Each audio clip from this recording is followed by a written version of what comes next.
2025 সালের মাধ্যমিক পরীক্ষার্থীদের বাংলা এবং ইংরেজি পরীক্ষা শেষ। এবার তোমাদের গণিত পরীক্ষা শুরু হতে চলেছে। এই গণিত সাবজেক্ট নিয়ে অনেক ছাত্রছাত্রী ভয়ে থাকে, দুশ্চিন্তাগ্রস্ত হয়ে পড়ে, গণিতে কি করব, পাস করতে পারবো কিনা, ভালো নাম্বার তুলতে পারবো কিনা। আজকের এই ভিডিওটি প্রথম থেকে শেষ পর্যন্ত দেখো, আশা করি গণিত নিয়ে তোমার আর কোনো ভয় বা দুশ্চিন্তা থাকবে না। কিছু টিপস বলবো, সেই টিপসগুলি অবশ্যই মাথায় রাখবে, খেয়াল রাখবে, এবং যে অঙ্কগুলি আজকে বলবো সেগুলি বাড়িতে ভালো করে প্র্যাকটিস করা শুরু করো। হাতে 3টে দিন সময় পাবে। ইংরেজি পরীক্ষা শেষ হয়ে যাওয়ার পর 3 দিন তোমার হাতে কিন্তু থাকছে গণিত বিষয়টিকে আরো ভালো করে ঝালিয়ে নেওয়ার জন্য।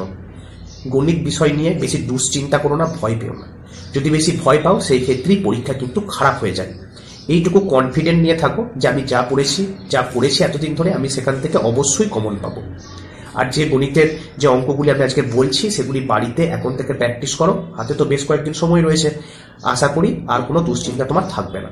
তুমি ভালো রেজাল্ট করতে চাও বা তুমি 5 নাম্বার তুলতে চাও, যাই করতে চাও না কেন, ভিডিওটি দেখো।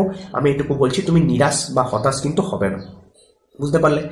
আর একটি কথা, তোমার আগের দিনে যে পরীক্ষাগুলি হয়ে গেছে, বাংলা হোক কিংবা ইংরেজি হোক, সেই বিষয়গুলি নিয়ে বেশি দুশ্চিন্তা করো না। যদি পরীক্ষা খুব ভালো হয়ে থাকে, ভালো কথা, বেশি উল্লাস প্রকাশ করার প্রয়োজন নেই, সামনে আরো অনেকগুলি পরীক্ষা রয়েছে। আর যদি পরীক্ষা খারাপ হয়ে থাকে, দুঃখ পেও না। সামনের যে পরীক্ষাগুলি রয়েছে, এখন অনেক কটি বিষয় তোমাদের বাকি রয়েছে, সেই বিষয়গুলোর জন্য ভালো করে প্রস্তুত হও। সেই বিষয়গুলোর পরীক্ষা তোমায় ভালো করে অবশ্যই দিতে হবে, এই কনফিডেন্ট নিয়ে থাকো। বুঝতে পারলে? বেশি দুশ্চিন্তা করো না, গণিত নিয়ে বেশি দুশ্চিন্তা করো না। ভিডিওটি মন দিয়ে দেখো, তাহলেই হবে। দেখো, প্রথমে আমি গণিত সাবজেক্ট নিয়ে একটি কথাই বলবো, যে যেটুকু অঙ্ক তোমরা পরীক্ষার খাতায় করতে পারবে, অঙ্কটুকু কাটবে না। সেটা হতে পারে পাটিগণিতের অঙ্ক, হতে পারে বীজগণিতের কোনো সমাধান, হতে পারে প্রয়োগ বা সম্পাদ্য অথবা উপপাদ্য, জাস্ট ছবিটুকু আঁকতে পারলে, আর কিছু লিখতে পারলে না, যাই হোক না কেন, কেটে দিয়ে আসবে না। যেটুকু করবে, যদি তোমার মনে হয় এটুকু অঙ্ক আমার সঠিক হয়েছে, ওখানে ছেড়ে দেবে, পরের অঙ্কটা করতে শুরু করবে। কি হয় না, যদি 2 নম্বরের অঙ্ক হয় বা 5 নম্বরের অঙ্ক হয়, যেটুকু করেছো তার জন্য নির্দিষ্ট নাম্বার শিক্ষক মহাশয়কে জানানো হয়ে থাকে। পর্ষদের তরফ থেকে জানানো হয় যে 5 নম্বরের বা 2 নম্বরের একটি অঙ্ক, তার যদি অল্প একটু সঠিক হয়, তার জন্য যেন ছাত্রটি নাম্বার পায়। তুমি যদি কেটে দিয়ে আসো না, সেই ক্ষেত্রে আর শিক্ষক মহাশয়ের নাম্বার দেওয়ার জায়গা থাকে না। তাই যতটুকু করবে, যদি সঠিক হয় ছেড়ে দিয়ে পরের অঙ্কটি করতে শুরু করে দেবে। তার জন্য তুমি নির্ধারিত নাম্বার কিন্তু পাবে। বুঝতে পেরেছো? আশা করি ক্লিয়ার হয়েছে এই জায়গাটি। এবার কোন অঙ্কগুলি ভালো করে প্রস্তুতি নেবে কোন অঙ্কগুলির জন্য, সেগুলি বলছি। প্রথমে আসি এমসিকিউ এবং সত্য মিথ্যা অঙ্কগুলির ক্ষেত্রে। এমসিকিউ অঙ্ক এবং সত্য মিথ্যার ক্ষেত্রে তোমাদের টেক্সট বইয়ের কোষে দেখির পর যে সমস্ত এমসিকিউ দেওয়া আছে এবং সত্য মিথ্যা দেওয়া আছে, সেগুলি ভালো করে তৈরি করে নাও, ওখান থেকে কমন পাবে। আর তোমাদের যে টেস্ট পেপার আছে, পর্ষদের যে টেস্ট পেপারটি দেওয়া হয়েছে ফ্রিতে, সেই টেস্ট পেপারে পিছন দিকে দেখবে তোমাদের প্রশ্নের উত্তরগুলি সমেত করে দেওয়া আছে। তাই ওই টেস্ট পেপারের এমসিকিউ এবং সত্য মিথ্যাগুলো ছাড়া করে নাও। টেক্সট বইয়ের কোষে দেখির পর এমসিকিউ সত্য মিথ্যা, আর টেস্ট পেপারের কোষে দেখির পরে এমসিকিউ সত্য মিথ্যা ঝাড়া ভালো করে নাও। ওখান থেকে এমসিকিউ এবং সত্য মিথ্যা কমন পাবেই পাবে। হলো? এবার আসছি প্রয়োগের ক্ষেত্রে। প্রয়োগে ঢুকি। প্রয়োগ কোনগুলি করে যাবে, এই প্রয়োগ নিয়ে তোমরা অনেকে দুশ্চিন্তা করো যে কোন প্রয়োগগুলো আমাকে করতে হবে। দেখো, আমি পেজ নাম্বার বলে দিচ্ছি, প্রয়োগ কোনটি করবে সেটি বলে দিচ্ছি। প্রথম প্রয়োগ আমি বলবো, বইয়ের পেজ নাম্বার, পৃষ্ঠা সংখ্যা 167, 167, 167 পাতার 5 দাগের প্রয়োগটা ভালো করে করবে। তারপর 168 পৃষ্ঠার 9 দাগের প্রয়োগটি ভালো করে দেখে যাবে।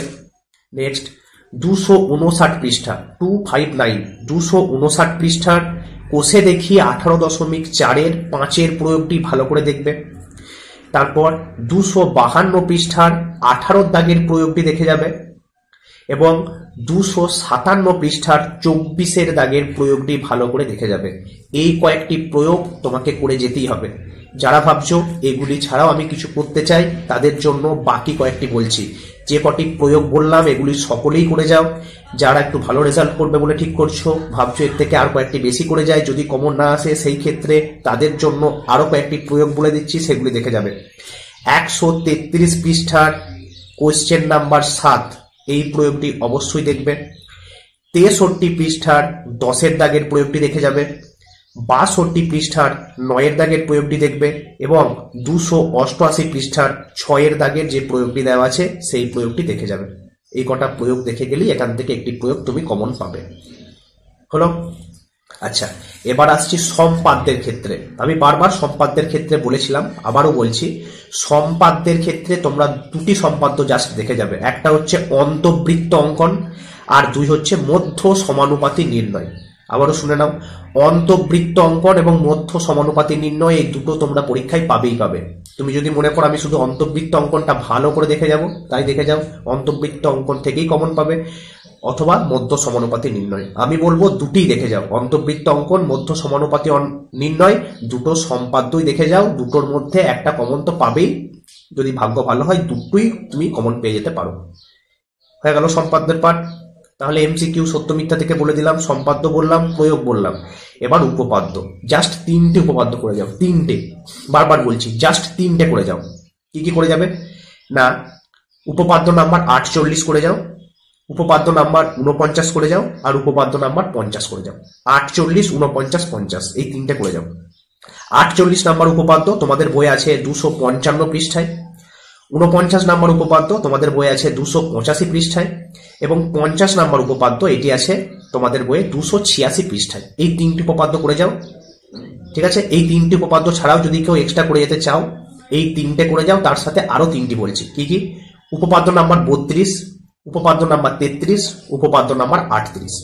উপপাদ্য নাম্বার 32 বইয়ে আছে 59 পৃষ্ঠায়, উপপাদ্য নাম্বার 33 এটি আছে তোমাদের বইয়ে 60 নাম্বার পৃষ্ঠায়, এবং উপপাদ্য নাম্বার 38 এটি আছে 164 নাম্বার পৃষ্ঠায়। তাহলে কটি উপপাদ্য বললাম? প্রথমেই বললাম 48, 49, 50 এই 3টে অবশ্যই দেখে যাবে। এছাড়া এক্সট্রা করে যেতে চাইলে 32, 33, 38 এই 3টে দেখে যাবে। যদি কেউ মনে করো আমি সবগুলোই দেখে যাব, তাদেরকে বলবো 48, 49, 50 এই 3টে ভালো করে করো, এবং অন্যদিকে 32, 33, 38 এই 3টে ভালো করে করো। প্রথম 3টি থেকে একটি উপপাদ্য আসবে, এবং শেষের যে 3টি বললাম সেই 3টি থেকে একটি উপপাদ্য আসবে, তার মধ্যে তোমাকে একটি করতে হবে। ঠিক আছে, ভালো করে বুঝবে কিন্তু উপপাদ্যের ব্যাপারটি। 48, 49, 50 এই 3টে করতে চাইলে এই 3টে ভালো করে করে যাও, অথবা 32, 33, 38 এই 3টি করতে চাইলে এই 3টি করে যাও। ক্লিয়ার হলো? উপপাদ্য বললাম। এবার অনেকে বলো পাটিগণিতের কোন জায়গাটি করবো স্যার? পাটিগণিতে তোমাদের যারা ভাবছো যে আমরা পাস করবো কিনা, অংশীদারি কারবার, পাটিগণিতের অংশীদারি কারবারের অঙ্কগুলো দেখে যাও, সেখান থেকে অঙ্ক থাকেই থাকে। এই অঙ্কগুলো মোটামুটি তুলনামূলক একটু সহজ। যারা পাস করবো ভাবছো, 5 নাম্বার তুলতে পারবো না বলে ভয় খাচ্ছ, তাদের বলছি। বীজগণিতের একটি জায়গা বলছি। বীজগণিতের ক্ষেত্রে তোমরা